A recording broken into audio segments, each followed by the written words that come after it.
Are you looking for customized cake topper na swak sa budget mo at swak sa design na gusto mo? Choose Stand Up Store na. Stand up to serve you! Bago ang lahat, good day everyone! It's me again, Joy. Enjoy for watching! Ngayong araw na to, samahan niyo ako gumawa ng cake toppers. First, dahil wala tayong cutting machine, magmamano-mano tayo sa paggunting at ipapakita ko sa inyo kung paano ko ginugupit ang bawat design. Alam ko sa lahat ng mga momshi dyan, ito yung hinahanap nyo na swak sa budget nyo na makakatipid kayo kasi kadalasan sa atin is naghahanap hindi na customized na cake. Bali, ang ginagawa natin is nagpaparicopy tayo ng pictures and then lalagyan natin ng stick at ilalagay na natin sa ibabaw ng cake.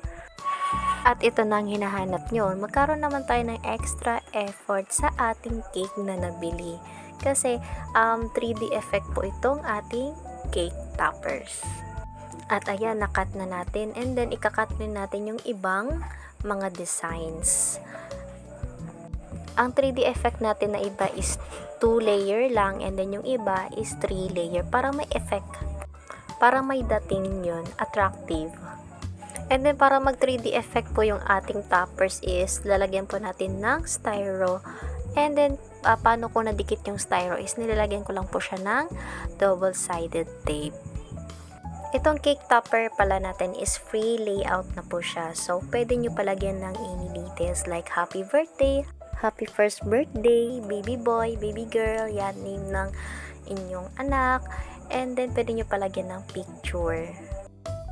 Ang size nga pala ng toppers natin is, ang nagamit ko na photo paper is A4 size. So, tatlong A4 size po yung nagamit ko. So, sa mga gustong umorder, pwede po natin gagawa ng tatlong toppers. Basta is, yung materials natin is magkasya sa 3 pieces na A4 size. Pag more than 3 pieces na po na A4 size yung magagamit natin na photo paper, mag-a-additional lang po tayo kung magpapa-resize po kayo.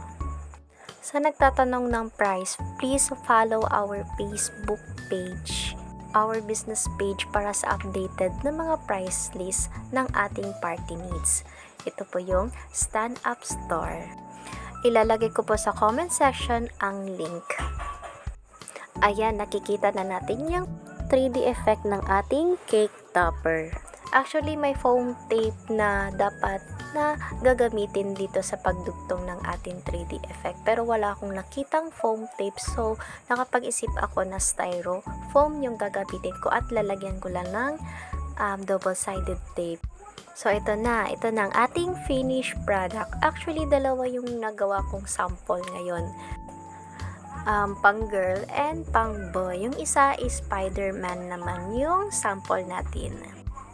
At ito na ang ating mga finished product. Hope to see you sa aking next video. Thank you for watching. Don't forget to react, comment, share, and follow me.